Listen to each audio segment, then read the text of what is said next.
Hey guys, welcome to another episode of the PH Toolbox.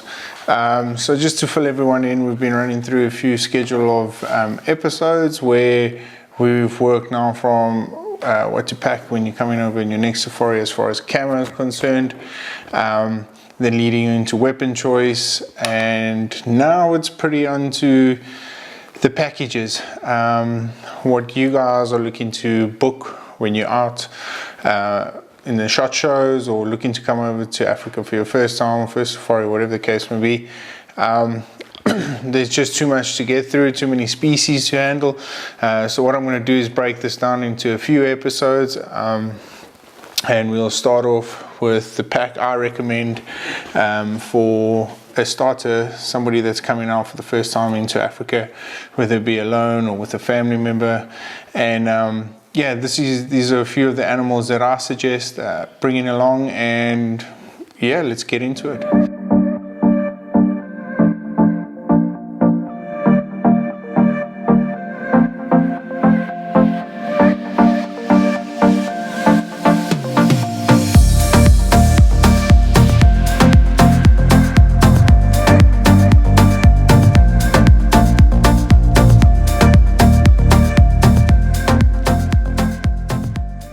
Firstly guys, I just want to give a big shout out to Trees and Camo.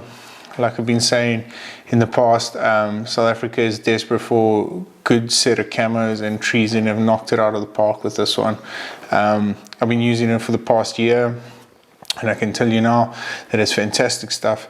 We've got massive acacia bushes over here that have got devil-like thorns on them, and you need something that's going to handle also the rough terrain, the rocky terrain, and Trees and Camo really have delivered as far as that's concerned, and I'm so proud to be representing them for the 2020 season and really looking forward to it. Another big shout out goes to Maxxis tires. I've had the Maxxis razors on my vehicle, my Land Cruiser V8 at the moment. They're doing exceptionally well. They just handle the rocky terrains exceptionally.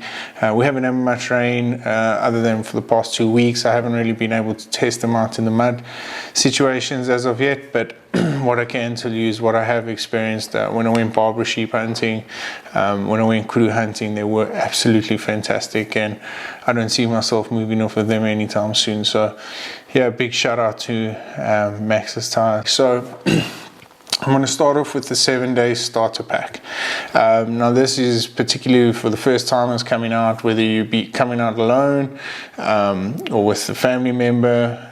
This to me will be the ultimate starter pack to get your whole African journey on the way. Like they say, Africa is addictive, so once you come over for the first time, you're going to want to come back. So this is why I put these specific animals on this package right here. So we're going to start off by, let me just point this out there, that I wouldn't recommend you guys coming over for anything less than 7 days. 7-day safari, and I mean, when I say 7-day safari, I mean 7 hunting days. The reason is, I'll get into it towards the last animal, but that the guys have tried a 5-day safari previously. I just think it's a very far way to come over, and you're spending a lot of money right off the bat. So 7 days is a good couple of days to get everything you want into, taking the sights, taking the scenery, and I think for this package is the ideal amount of time to give your PH and your outfitter to get you the best possible quality animals that are out there. Cool, so we're going to start off with the springback. Now, for those of you that follow sports, you'll see that the springback is probably one of our most iconic animals in South Africa. We wear it proudly on our South African rugby jersey. We won the World Cup last year with it. We've won it 3 times now, which is incredible. It's a fantastic little animal. They're beautiful, they really are. They're amazing. They have the brown back, black stripe to separate the brown and the white underbelly, and yeah, they're just unique. I've actually got a set of horns right behind me over here. That's them. They're just so unique and just something different. They do this cool thing called pronking. it's when they shoot about 2 meters into the air, with their legs straight and their backs arched. It's normally to depict whether they're looking for a mate or to ward off any enemies that might be in the area. But it's really cool to see. Yeah, and they're just such a neat little animal. One thing I would mention about them though is if you are coming over, they will, I suggest you maybe practicing long range shots. Their comfort range for places that I've hunted is around about 150 to the 200 yard range that they'll allow you into. Normally we're pulling off every now and then we pull off a lot longer shots than that. So if you are looking to come over, just make sure you do go out to the range and practice between 150 and 200 yards. That's pretty much the range you're going to get in, and that's where they'll be comfortable. Both females and males have horns. You can separate them by the males having a lot thicker horn, where the females have got a lot thinner, and obviously body wise they're just a lot bigger. Neat thing about them is once you've shot them and they land on the ground, you've got about a 15 to 30 second window period where the back of the hair, the white section just above the tail, actually lifts up like a little mane.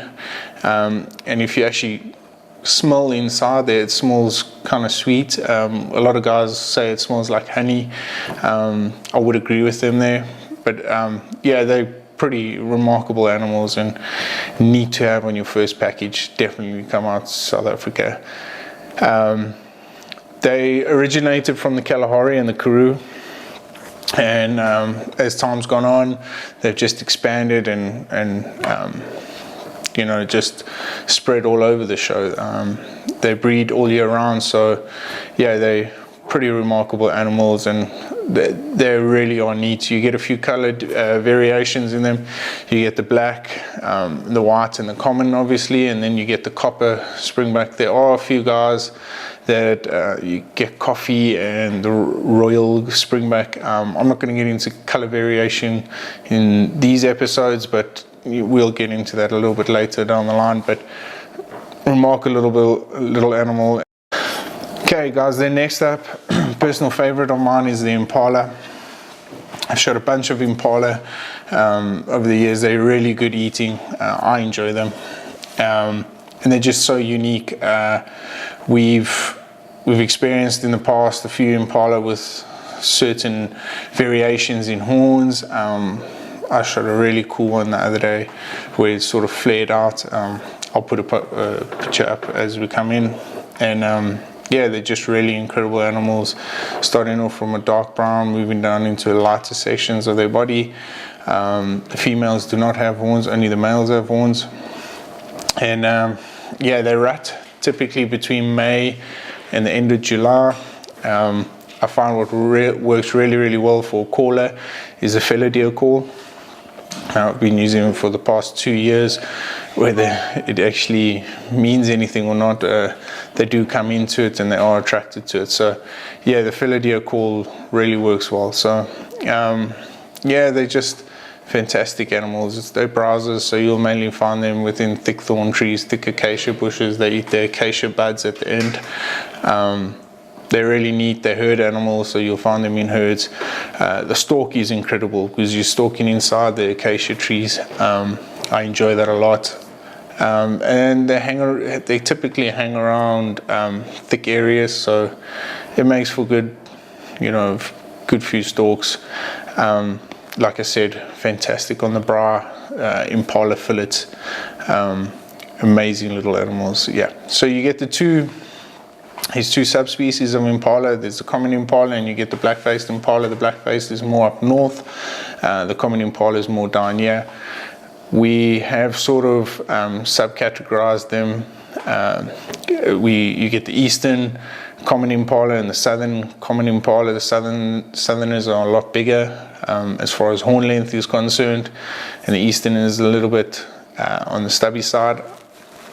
It all boils down to a lot of the vegetation and yeah, just pretty much how things have developed over the years, pretty much like our kudu and our warthogs and stuff. But yeah, again, coming over for your starter pack, an Impala is an incredible animal to have on the package, and I really enjoy them. They make for such good hunting. So yeah, I would definitely recommend an Impala. This is the black wildebeest. Some call them the clowns of the bush. They really are. They do a lot of silly things, run around in circles.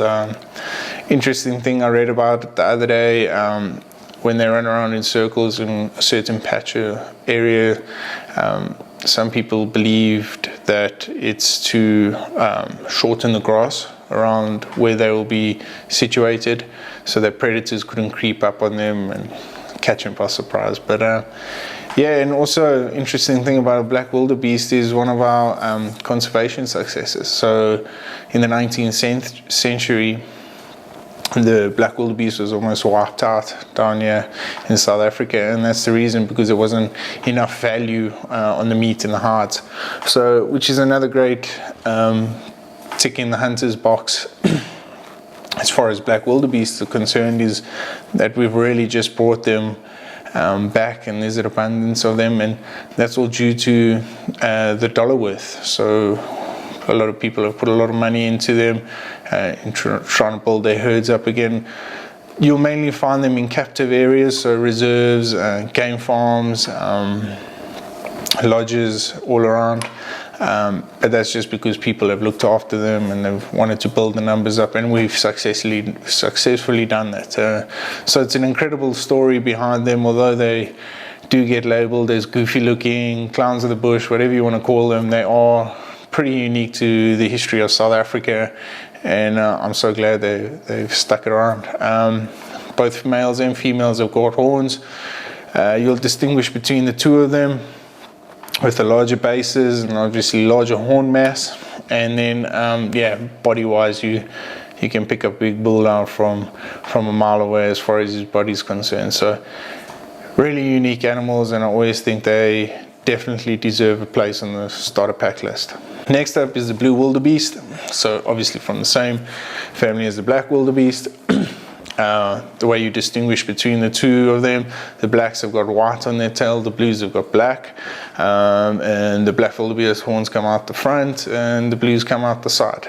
The blues were normally called the poor man's buffalo, which is partly true. They do have a certain shape to the horns of a buffalo. But yeah, really unique animals. A lot of people get confused between the blue wildebeest being in the Great Migration. It is sort of, but they normally labeled as the white-bearded gunu, and how you can depict that, they're a little bit lighter in their faces with a white mane underneath their chin. Those are the ones you'll find in the Great Migration. But obviously the blue wildebeest deserves a lot of respect, because they are one tough animal. Guys, if you're coming over and you've got a blue wildebeest on your package, always make sure you bring enough firepower. And the reason why I say this is they are tough as nails. I've had obviously some wild experiences with them. A lot of my good friend PHs have as well. They just really deserve a lot of respect. They're so tough. So if you are coming over, always up your firepower a little bit. They can take a punch, and they really can. Again, both males and females have got horns. How you tell the difference, again, with the boss size and the horn mass. We've also broken out to a few. You get the King's wildebeest now and the golden wildebeest. They're all unique, different color variations. Again, I don't want to get too much into that because we're on a starter pack here. But okay, guys, next up, and last but not least, no more iconic animal than the kudu. Now, you get two different types of kudu. You get the Southern Greater and you get the East Cape kudu. Over the years, I've seen separate these guys where it never used to be. It used to be labeled as just kudu, but over the past few years we've sort of distinguished between the two of them as the Eastern Cape kudu, the Southern Greater kudu.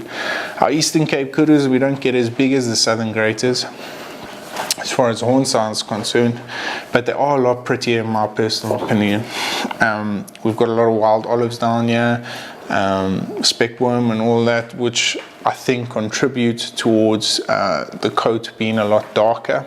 And so in my personal opinion, I think our kudus are a lot prettier, but as far as horn length goes, you're not going to beat the Southern Greater. So anything from 48 inches and above here in the Eastern Cape, and up north it obviously differs, but both males or females don't have horns. Males have got horns. They are typically browsers. Their typical rat time is between April and probably the beginning of August. Hunting season for them in the open sections in South Africa is from the end of May through June and July. Yeah, they're just a fantastic animal, and they just stand so beautifully tall once you've had them mounted, and they really just depict true beauty of South Africa. And that is the final spot on my starter pack list, and something I really recommend you guys having a look at. Please remember that all these packages will be on my website at the end of the shot show season. So when I get back from Harris or from Reno, I will have all of these posted up on my website with a few prices that you guys can go ahead and book. My link will be in the description, and yeah, if there's any questions as far as this particular package is concerned, hit it up in the comments or personal message me on any one of my social media platforms. That's it from me. I'll be seeing you guys in Harrisburg pretty soon, and yeah, I'm just looking so forward to it. So if you've got any questions, pop down to the booth. I'll put all the information up on my social media platforms again. Just thank you so much once again for all the support. If you haven't yet, hit the subscribe button. I'll appreciate it. Anyway guys, have a good one. Cheers.